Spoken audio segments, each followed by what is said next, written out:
Hello everyone, आप सबका आपके अपने यूट्यूब चैनल रीजनिंग 100 में स्वागत है। तो दोस्तों, आज हम रीजनिंग के इम्पोर्टेंट प्रैक्टिस सेट को सॉल्व करने वाले हैं जो हमारे होने वाले आगामी एसएससी, रेलवे या किसी भी एग्ज़ाम के लिए जो हमारा ये रेलवे का प्रैक्टिस सेट है दोस्तों, ये महत्वपूर्ण होने वाला है। ओके, जैसा आप लोग जानते हो कि आपको डेली बेसिस पे रीजनिंग का एक प्रैक्टिस सेट प्रोवाइड किया जाता है ताकि हमारा उद्देश्य है कि हम रीजनिंग में टोटल मार्क्स को गेन करें। ओके, तो चलिए दोस्तों शुरू करते हैं आज के सेशन को। वीडियो स्टार्ट करने से पहले आपसे एक रिक्वेस्ट है कि अगर आपको हमारा सेशन पसंद आए तो प्लीज़ हमारे यूट्यूब चैनल रीजनिंग 100 को लाइक, शेयर और सब्सक्राइब जरूर कर लीजिएगा और हाँ, वीडियो को प्लीज़ पूरा देखिए। ओके, चलिए शुरू करते हैं आज के पहले क्वेश्चन को। आज का पहला क्वेश्चन है कि उस सही विकल्प का चयन करें जो निम्नलिखित शब्दों के तार्किक और सार्थक क्रम में व्यवस्थापन को इंगित करता है। हमारा यहाँ कहने का मतलब है कि हमें जो 5 ऑप्शन दिए हुए हैं उनका जो सही सीक्वेंस है उन्हें सही सीक्वेंस पे हमें उन्हें सीक्वेंस ऑर्डर में सही से जो है अरेंज करना है। ओके, चलिए देखिए यहाँ पे अगर आप बात करो, यहाँ पे देखिए ऑप्शन में है देश, महाद्वीप, शहर, राज्य और नगर पालिका। यानी कि हमें सबसे छोटी इकाई से लेकर सबसे बड़ी इकाई तक जनसंख्या के पहुँचना है। अगर हम बात करें जनसंख्या की सबसे छोटी इकाई तो इसमें क्या हो जाएगी, नगर पालिका, यानी कि ऑप्शन नंबर 4। नगर पालिका से ऊपर अगर देखें अगर जनसंख्या की इकाई को तो नगर पालिका से ऊपर क्या हो जाता है, ज़्यादा शहर, यानी कि यहाँ पे जनसंख्या ज़्यादा होती है। ओके, शहर से अगर हम ऊपर जाते हैं तो हम देखते हैं कि एक राज्य बनता है और फिर राज्य की इकाई जो है वो शहर की इकाई से बड़ी हो जाती है। ओके, राज्य से अगर हम ऊपर बढ़ते हैं तो राज्यों से मिलकर जो है हमारा एक देश बनता है और देश की जनसंख्या जो है राज्यों से अधिक हो जाती है। और उसके बाद अगर हम बात करें देश से ऊपर तो कई देशों का एक महाद्वीप होता है और ऑप्शन नंबर 2 हमारा यहाँ पे हो जाएगा। ओके, यानी कि सही सीक्वेंस हो गया 4, 3, 5, 1 और 2। ठीक है, देखिए ऑप्शन में क्या है 4, 3, 5, 1 और 2। अच्छा, 4, 3, 5 और 2। देखिए यहाँ पे क्या किया है ना, ऑप्शन नंबर ए होगा लेकिन उसने ना सीधे बड़े इकाई से शुरू करके छोटे इकाई तक ले गए। कोई दिक्कत नहीं, हम इसको रिटर्न कर देते हैं, यानी हम इसको बैक कर देते हैं। तो पहला हो जाएगा हमारा 2, दूसरा हो जाएगा 1, फिर 5, फिर 3 और फिर 4। यानी ऑप्शन की बात करें तो ऑप्शन नंबर ए हमारा करेक्ट आंसर हो जाएगा, क्योंकि सबसे बड़ी इकाई हो जाएगी हमारी महाद्वीप, महाद्वीप के बाद हमारा आ जाएगा देश, देश के बाद आ जाएगा हमारा राज्य, राज्य के बाद आ जाएगा शहर और शहर से हो जाएगा हमारा नगर पालिका। ओके, चलिए अगला क्वेश्चन देखते हैं। अगला क्वेश्चन है कि एक ही पासे की 2 स्थितियां दर्शाई गई हैं। ओके, जिसमें 6 फलक अक्षर हैं A, B, C, D, E और F से चिन्हित है। अक्षर D चिन्हित फलक के विपरीत फलक पर कौन सा अक्षर होगा। हमें यहाँ पे फाइंड आउट करना है कि D के विपरीत में कौन सा यहाँ पे फलक जो है वो अक्षर होगा। ओके, अच्छा एक चीज़ देखो आप, दोनों में कॉमन क्या है, दोनों में कॉमन है D। पहले समझिए, दोनों में जो कॉमन है D, यानी कि जो दोनों में कॉमन है उसी के विपरीत पे हमसे पूछ रहा है। तो हम इसका एक सॉल्यूशन आपको एक ट्रिक बताते हैं। देखिए ये पहला पासा हो गया और ये दूसरा पासा हो गया। पहले पासे में D के साथ साथ कौन से अक्षर हैं, तो D के साथ अक्षर C भी है और A भी है। अच्छा, पहले पासे में है, ये वाला पहले पासे में अक्षर है। अगर दूसरे पासे की बात करो तो D के साथ कौन कौन है, तो D के साथ B भी है और F भी है।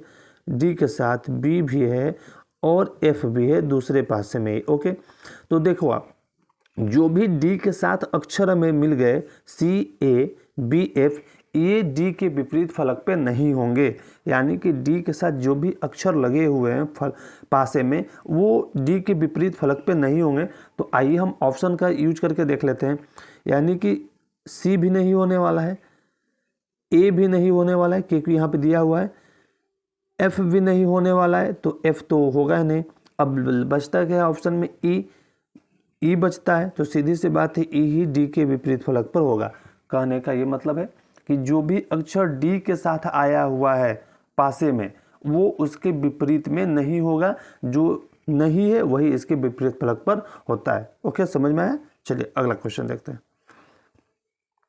अगला क्वेश्चन है कि वह विकल्प चुनें जो तीसरे शब्द से उसी तरह से संबंधित है जैसे दूसरा शब्द जो है वो पहले शब्द से संबंधित है। ओके, अब देखो विचार करो, अब गांधीनगर और अहमदाबाद दिया हुआ है, गांधीनगर और अहमदाबाद दिया हुआ है, उसके बाद लखनऊ दिया हुआ है, और इनमें से जो उसके लिए करेक्ट ऑप्शन है हमें उसे जोड़ना है।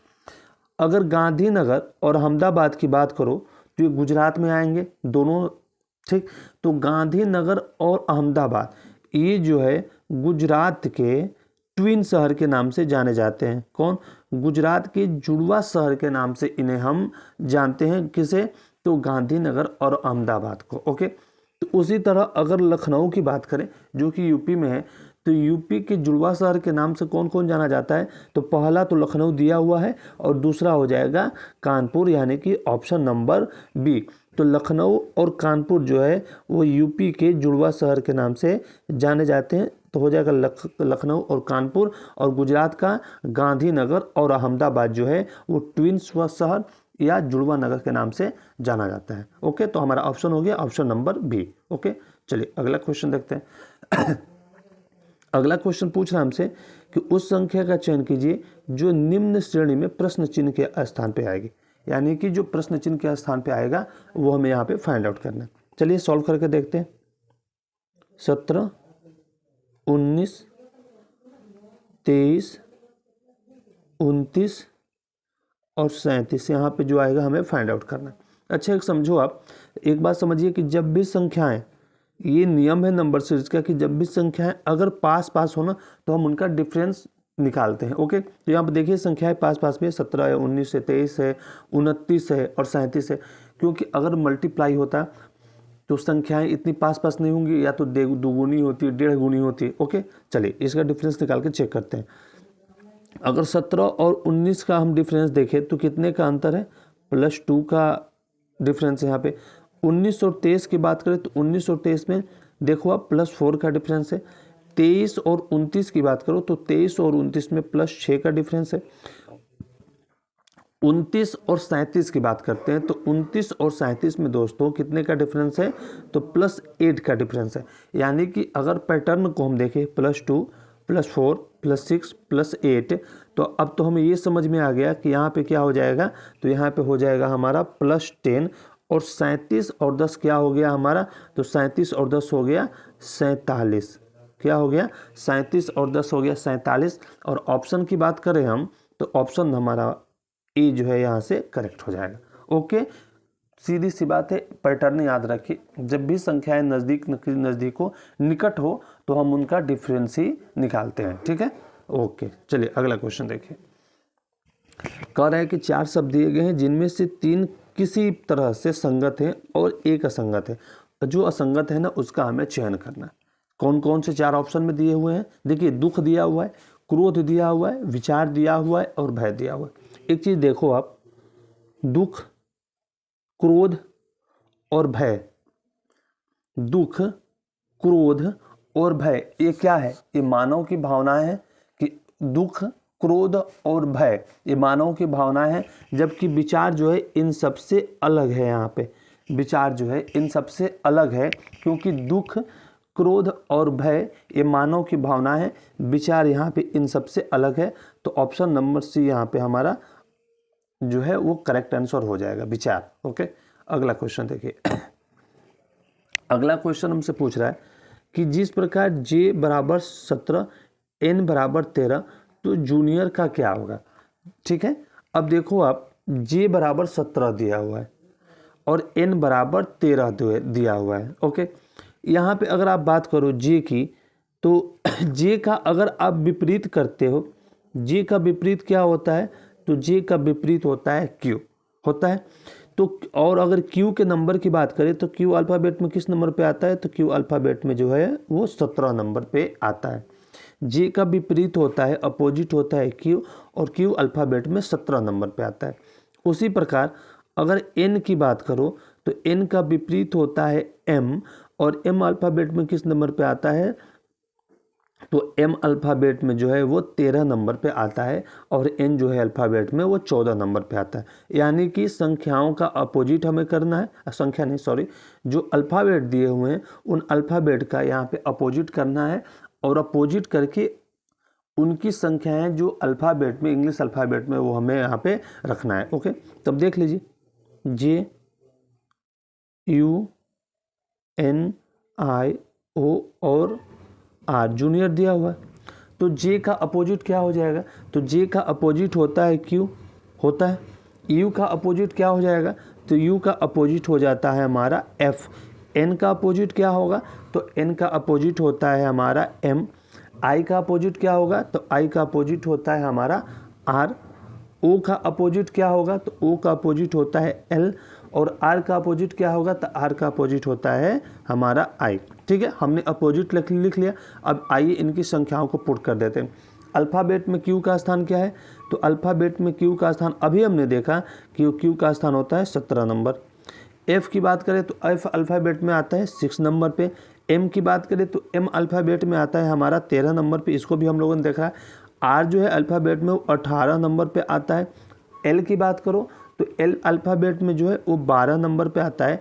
और I जो है वो 9 नंबर पे आता है। ओके, तो हमारा कोड क्या हो गया? 17, 6, 13, 18, 12 और 9। ऑप्शन की बात करें तो देखिए ऑप्शन नंबर डी में ये संख्या दी हुई है 17, 6, 13, 18, 12 और 9, यानी कि ऑप्शन नंबर डी यहाँ से बिल्कुल करेक्ट है। करना यहाँ पे कुछ नहीं था, जो हमें लेटर दिए हुए थे उन लेटर का अपोजिट करना है और वो अल्फ़ाबेट में किस नंबर पे आते हैं इंग्लिश अल्फ़ाबेट में, उनके नंबर को बस पुट करना था। ओके, अगला क्वेश्चन देखिए। अगला क्वेश्चन है कि नीचे दिए गए पैटर्न का अध्ययन करें और विकल्पों में से उस विकल्प का चयन करें जो इस प्रश्न चिन्ह के स्थान पे आएगी। ओके, अब यहाँ पे समझिए, यहाँ पे हमें देखो क्वेश्चन मार्क यहाँ पे दिया हुआ है, यानी कि हमें जब सॉल्व करना है तो ये देखना है कि हमें इनको ही, यही चारों को ही सॉल्व करना है पहले। ऐसे सीधे सीधे जो है ये सॉल्व होंगे, ये सीधे सीधे ये से सॉल्व होंगे। ओके, क्योंकि क्वेश्चन मार्क लास्ट में यहाँ पे दिया हुआ है, यानी कि जो ऐसे देखो ऐसे हमें इसे सॉल्व करना है कि कैसे क्या होता है। ठीक है, अच्छा एक देखो आप 18 और 17, 16 और 19, अगर हम 18 और 17 को ऐड करते हैं तो कितना आता है? 18 और 17, 18 प्लस 17, अगर आप इसे ऐड करो तो 17, 17, 34 और 1 35 होता है जी। 18 और 17 को ऐड किया तो 35 हो गया। अच्छा यहाँ पे देखो दिया हुआ है 16 और 19, अगर हम 16 और 19 को ऐड करते हैं तो 16, 16, 32 और 3 कितना हो जाएगा? 35। यानी कि इन टोटल, यानी कि ये दो नंबर ऊपर वाले और दो लास्ट वाले दो संख्याएं, इन दोनों को ऐड करने पर एक ही संख्या मिल रही है। जब हम 18 और 17 को ऐड किए तो क्या आया? 35। फिर हम 16 और 19 को भी ऐड किए तो आया हमारा 35। अच्छा ठीक है, चलिए तब इसको हम चेक करके देख लेते हैं। पहले इन दोनों को चेक करें, 31 और 7 को ऐड करो तो आ जाएगा 38। ओके, और फिर 12 और 26 को ऐड करो तो 26, 2, 28 और 10, 38, ये हो जा रहा है 38। अब हमें यहाँ पे पैटर्न का पता चल गया कि हमें इन दोनों को ऐड करना है और इन दोनों को ऐड करने के बाद वो दोनों संख्याएं बराबर आनी चाहिए। ठीक, अब 25 और 18 को ऐड करो तो 25 और 10 35, 35 और 8 कितना हो जाएगा? 43, यानी कि 43 हो गया। ओके, तो 20 में और हम कितना ऐड कर दें? 20 में हम कितना ऐड करें कि कितना हो जाए? 43 हो जाए, क्योंकि हमें इन दो संख्याओं के बराबर लाना है, इन दो नंबर्स के बराबर लाना है। तो 20 में अगर हम 23 को ऐड करते हैं तो क्या आ जाएगा? 43 आ जाएगा। 23, यानी कि ऑप्शन की बात करें तो ऑप्शन नंबर कौन सा करेक्ट है? ऑप्शन नंबर बी यहाँ से करेक्ट है, 23। क्वेश्चन मार्क के स्थान पे क्या आ जाएगा? तो क्वेश्चन मार्क के स्थान पे आ गया हमारा 23। ओके, चलिए अगला नेक्स्ट क्वेश्चन देख लेते हैं। नेक्स्ट क्वेश्चन है कि निम्नलिखित विकल्पों में से वह शब्द चुनिए जो दिए गए शब्दों के अक्षरों का प्रयोग करके नहीं बनाया जा सकता। यानी कि जो ये अक्षर दिए हुए हैं, इन अक्षरों का प्रयोग करके इनमें, इन ऑप्शनों में से कौन सा जो अक्षर है वो नहीं बनाया जा सकता, शब्द जो है वो नहीं बनाया जा सकता। अब देखिए यहाँ पे हम लोग चेक कर लेते हैं। जैसे गाइड दिया हुआ है, अब गाइड की बात करूँ तो जी के बाद यू है, जी तो है, लेकिन क्या ये पर्टेनिंग में कहीं यू है? नहीं है। तो जब पर्टेनिंग में पहले ही ऑप्शन में यू नहीं है तो यू, जब इसमें अक्षर यू है ही नहीं है तो गाइड फिर बनेगा कैसे शब्द, तो गाइड नहीं बन सकता। ऑप्शन नंबर ए ही हमारा यहाँ से बिल्कुल करेक्ट आंसर है। ओके, अगला क्वेश्चन देखते हैं। अगला क्वेश्चन है कि निम्नलिखित शब्दों को उस क्रम में व्यवस्थित करें जिस क्रम में वे एक अंग्रेजी शब्दकोश में आते हैं। कहने का तात्पर्य है यहाँ पे कि हमें इन्हें अल्फ़ाबेटिकल ऑर्डर से जो है अरेंज करना है। ओके, तो चलिए देखते हैं यहाँ पे कौन सा सबसे पहले आएगा। एच सब में है पहले स्थान पे, एच खत्म हो गया। अब उसके बाद देखो, उसके बाद ए है, यहाँ पे ऑप्शन नंबर 4 में हैकल दिया हुआ है, तो एच के बाद अल्फ़ाबेट में ए आएगा सबसे पहले, तो ऑप्शन नंबर 4 तो हमारा ये हो गया हैकल। ठीक है, ये खत्म हुआ। उसके बाद आप देखो, अब HACKL हैकल हो गया, क्योंकि एच तो सब में ए है और सब में ई और आई दिया हुआ है। ओके, अब देखो HEHEHI, तो आई जो है वो ई के बाद आएगा अल्फ़ाबेट में। दूसरे नंबर को अब देखो आप, तो दूसरे नंबर पे सब में ई है और इसमें जो है आई है, तो आई तो अल्फ़ाबेट में ई के बाद आएगा, तो हमें पहले ई वाले को पकड़ना है, तो ई वाले को भी पकड़ते हैं। तो तीसरे में देखो ई के बाद आई है, यहाँ पे ई के बाद आई है, लेकिन यहाँ पे ई के बाद ए है, तो अल्फ़ाबेट में ए पहले आएगा, तो ऑप्शन नंबर 3 यहाँ पे फिर हो जाएगा 4 के बाद। अब देखो 2 ऑप्शन हो गए, पहला हैकल हो गया और हर्ट हो गया। हमारे पास फिर बचते हैं HEI। तो अगर देखो HEI दिया हुआ है, उसके बाद एस है और जी है, तो एच पहले एस पहले आएगा या जी पहले आएगा, तो नहीं, पहले तो देखो आएगा है हमारा जी ही, तो ऑप्शन नंबर 2 हो गया। 2 के बाद बचा हमारा क्या, एच ई वाले में आई हिस्ट बचा, यानी कि ऑप्शन नंबर 1, और लास्ट में बच गया हमारा ऑप्शन नंबर 5, यानी कि 4 3 2 1 5। ऑप्शन की बात करें तो ऑप्शन नंबर बी दोस्तों बिल्कुल करेक्ट है, 4 3 2 1 5, जो अल्फ़ाबेट ऑर्डर को यहाँ पे सीक्वेंस में बनाता है। ओके, नेक्स्ट क्वेश्चन देखिए।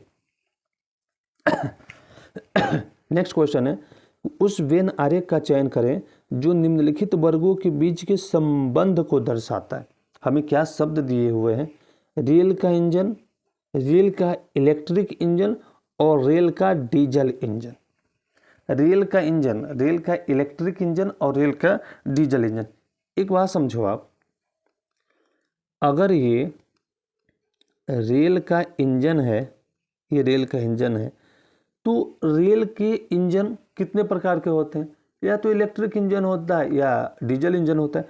तो इलेक्ट्रिक इंजन और हमारा डीजल इंजन, ये दोनों रेल के इंजन के ही तो प्रकार है ना, यानी कि जब भी आएंगे तो रेल के इंजन के ही अंतर्गत आएंगे ना, रेल के इंजन के ही अंतर्गत आएंगे ना जी, या तो इलेक्ट्रिक इंजन हो या डीजल इंजन हो। तो ऐसा जो डायग्राम बनेगा वो हमारा करेक्ट आंसर होगा। देखो बगल में ही है, ऑप्शन नंबर डी यहाँ से बिल्कुल करेक्ट है। ओके, ठीक है, ओके जी। अगर यहाँ पे देखो जैसे दिया है कि रेल का इंजन, रेल का इलेक्ट्रिक इंजन, और दिया होता कि रेल का डब्बा, यहाँ पे अगर दे दिया होता कि रेल का डब्बा, 1 मिनट के लिए मान लो कि ये डीजल नहीं है, और दिया है कि रेल का इंजन, रेल का इलेक्ट्रिक इंजन और रेल का डब्बा, मैं यहाँ से इसको हटाता हूँ, फिर आपको समझ में आ जाएगी। ठीक, तो देखो ऐसा इसका डायग्राम कैसे बनता है।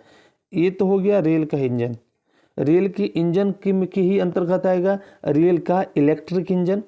हाँ जी, रेल का इलेक्ट्रिक इंजन, लेकिन रेल के इंजन और रेल के इलेक्ट्रिक इंजन से रेल के डिब्बे का क्या संबंध है, तो ये इससे अलग हो जाता है, यानी कि इस प्रकार का डायग्राम बनता। तब ऐसा दिया होता तो ऑप्शन नंबर सी को हम लोग यहाँ पे देखते, लेकिन ऐसी तो कोई बात ही नहीं है। वो दिया हुआ है कि रेल का इंजन, रेल का इलेक्ट्रिक इंजन और रेल का डीजल इंजन।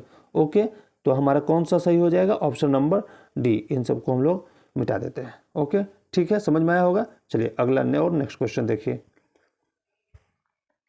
समझिए, ये ब्लड रिलेशन का क्वेश्चन है, इसे सॉल्व करके देखते हैं। देखिए, कह रहा है कि राम अनिल का भाई है। ओके, राम जो है, राम, ओके,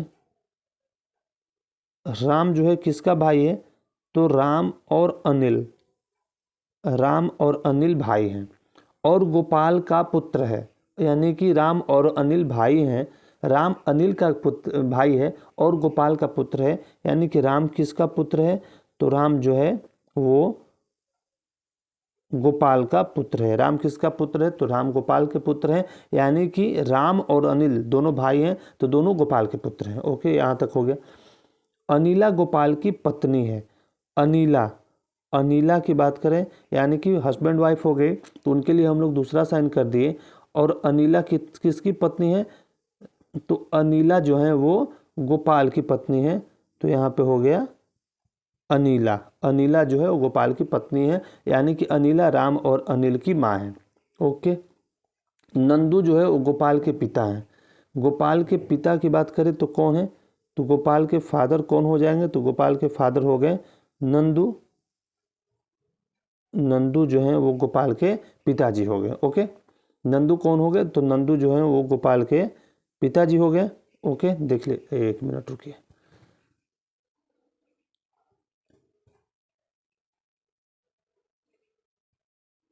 नंदू जो है वो गोपाल के पिताजी हो गए। ठीक है, पिताजी के लिए तीर वाला साइन है कि पिता हो गए। तो अब पूछ क्या रहा है हमसे, तो देखो हमसे पूछ रहा है कि अनिल का नंदू से क्या संबंध है। अनिल, अनिल ही है ना, अनिल का नंदू से क्या संबंध है, नंदू से, तो नंदू का कौन है, तो नंदू के ये पुत्र के पुत्र हैं।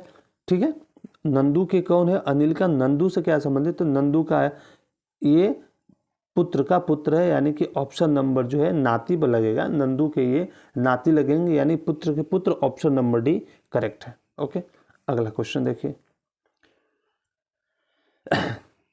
कथन और निष्कर्ष का क्वेश्चन है, आइए इसे सॉल्व करते हैं। कह रहे हैं कि सभी कुत्ते काले हैं।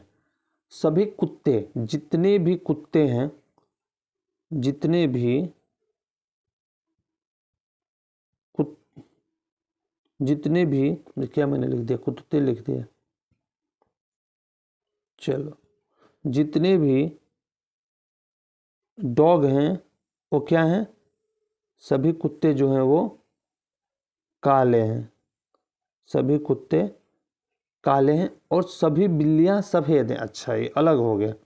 सभी बिल्ली, जितने भी कैट हैं वो क्या हैं, सभी बिल्लियां जो हैं वो वाइट हैं। ओके, चलिए ये देखिए, ये हो गया। ये दो तरह के डायग्राम बने, दोनों का दोनों से कोई मतलब नहीं है, सभी कुत्ते काले हैं और सभी बिल्लियां सफ़ेद हैं। ओके, चलिए अब इसको सॉल्व कीजिए। समझिए, यहाँ पे कुछ समझने को ही मिलेगा कि कोई जानवर भूरा नहीं है। अब देखो यहाँ पे भूरा और जानवर की तो कोई बात ही नहीं की गई है कि है क्या ऑप्शन में, मतलब ऑप्शन करें इस स्टेटमेंट में है क्या कि भूरा या जानवर का, तो जब ये होगा नहीं तो ऑप्शन नंबर ए यहाँ से बिल्कुल ये गलत है। कुछ जानवर काले और कुछ जानवर सफ़ेद हैं। हाँ, ये दिया हुआ है कि कुछ जानवर काले हैं, यानी डॉग काले हैं और जो बिल्लियाँ जो हैं सफ़ेद है। कुछ जानवर, डॉग को काला बताया गया और बिल्लियों को सफ़ेद बताया गया। हाँ, ये वाला ऑप्शन सही होगा। सभी जानवर या तो काले या तो सफ़ेद हैं। सभी जानवर या तो काले हैं या तो सफ़ेद हैं। हाँ जी, यहाँ पे दिया हुआ है कि सभी कुत्ते काले हैं और सभी बिल्लियाँ सफ़ेद हैं। उसी के आधार पे कुछ जानवर, जब सभी जानवर काले और सभी जानवर सफ़ेद हैं तो कुछ जानवर काले और कुछ जानवर सफ़ेद हो सकते हैं, तो ये भी ऑप्शन सही है। निर्धारित नहीं किया जा सकता, नहीं, ये तो गलत है। यानी कि कौन कौन सा ऑप्शन सही है,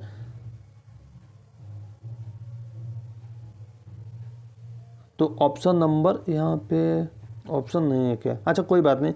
आप देखो,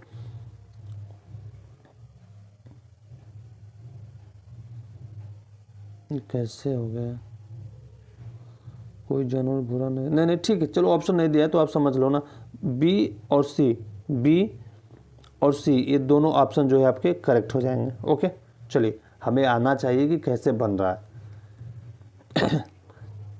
निम्नलिखित जानकारी का विचार करिए। अच्छा, पी का अर्थ है, पी का अर्थ क्या दिया हुआ है, पी का अर्थ दिया हुआ है गुणा करना, टी का अर्थ है घटाना, एम का अर्थ है जोड़ना और बी का अर्थ क्या है, भाग देना। ओके, चलिए इसे सॉल्व कर लेते हैं हम लोग।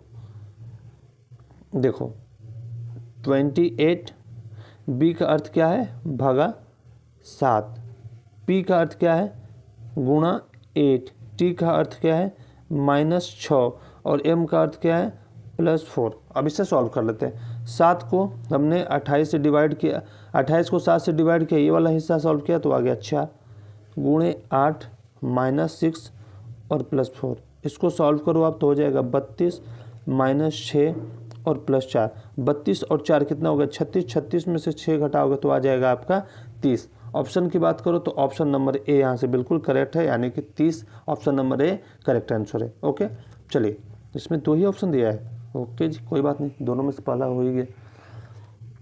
अब देखिए क्या है डायरेक्शन का क्वेश्चन। मल्लिका अपने कमरे में लगे फ्रेम किए हुए अपने मित्र के फोटो को साफ कर रही है। अच्छा, उसने इसे फर्श पर लिटा रखा है, फोटो का शीर्ष पश्चिम की ओर है और वो फोटो के, अच्छा पहले ऐसे समझिए, देखो ये हो गया उत्तर, ये हो गया दक्षिण, ये हो गया पूरब और ये हो गया पश्चिम, हो गया इससे। अच्छा ठीक है, ये हमारा हो गया। ओके देखिए, इसने इसे फर्श पर, कोई फ्रेम है फोटो का, ऐसे मान लो एक फोटो का फ्रेम है, उसने जमीन पर लिटा रखा है, फोटो का शीर्ष पश्चिम की ओर है। जो फोटो का शीर्ष है, यानी कि फोटो का शीर्ष पश्चिम की ओर है, यानी इस दिशा में, इस दिशा में फोटो का शीर्ष है, ठीक है। और वो फोटो के दक्षिण पूर्व कोने से सफाई करना प्रारंभ करती है। फोटो का शीर्ष जो है ये इस हिस्सा में है उसका शीर्ष, और वो दक्षिण पूर्व कोने से सफाई करना शुरू करते हैं। दक्षिण पूर्व कोना, दक्षिण और पूर्व कोने से सफाई करना शुरू करती है। तो देखो दक्षिण ये है, पूरब ये है, और इसका कोना क्या हो जाएगा, ये हो जाएगा, यानी कि वो इस कोने से सफाई करना शुरू करती है। आप देखो ये दक्षिण है और ये पूरब है, और दक्षिण पूरब का कोना कौन हो गया, ये हो गया। तो दक्षिण पूर्व कोने से वो सफाई करना शुरू करती है, यानी यहाँ से स्टार्ट करती है सफाई करना, प्रारंभ करती है, और सीधे विकर्ण से होते हुए विपरीत दिशा में जाती है। जब यहाँ से स्टार्ट करती है और सीधे विकर्णता वह आगे बढ़ती है, आगे बढ़ रही है साफ करने के लिए, और वो यहाँ पे आ गई तो विपरीत दिशा में जाती है। तो अब उसके हाथ किस दिशा में है, जब यहाँ से स्टार्ट किया और विकर्णता ऐसे जब वो बढ़ रही है तो किस दिशा में जा रही है, तो देखो वो उत्तर, ये वाला हिस्सा जो है उत्तर और पश्चिम का हो जाएगा, यानी कि ऑप्शन नंबर सी यहाँ से बिल्कुल करेक्ट है। आगे देखिए, निम्न आकृति का जल प्रतिबिंब चुने, वाटर इमेज हमें फाइंड आउट करना। इजी सा है भाई। अब इसे वाटर इमेज में उल्टा कर देते हैं, तो ये छोटा वाला जो हिस्सा है वो ऊपर हो जाएगा, बड़ा वाला हिस्सा नीचे हो जाएगा। अब देखो छोटा वाला हिस्सा किस में है, तो ये दोनों तो होगा ही नहीं। अब छोटा वाला हिस्सा इसमें है, छोटा वाला हिस्सा इसमें है। ओके, तो जब छोटे वाले हिस्से की बात करते हो तो छोटा वाला हिस्सा ऊपर जाएगा, तो जो इसका भरा हुआ, छोटे वाले हिस्से का जो भरा हुआ पार्ट है वो भी ऊपर जाएगा। तो छोटे वाले हिस्से में देखो, इसमें नीचे भरा पार्ट है, इसमें ऊपर, ऑप्शन नंबर डी यहाँ से बिल्कुल करेक्ट हो जाएगा, और यानी कि option number A is the right answer. ठीक, नेक्स्ट क्वेश्चन खत्म। अच्छा जी, देखिए दोस्तों सेशन यहाँ पे इन हुआ। जो भी इम्पोर्टेंट क्वेश्चन थे ना, जो हमारे एग्जाम में आते हैं और जैसा लेवल होता है, उन सबको हमने यहाँ पे रखा। ओके, हमने यहाँ पे आपको क्वेश्चन का डिस्कशन कराया, अच्छे से समझाने का प्रयास किया। उम्मीद भी है कि समझ में आया होगा। चलिए दोस्तों, ठीक है, अगर आपको हमारा ये सेशन पसंद आया तो आप प्लीज़ आप हमारे यूट्यूब चैनल रीजनिंग 100 को लाइक, शेयर और सब्सक्राइब जरूर कर दें। ओके, चलिए मिलते हैं कल के नेक्स्ट सेशन में।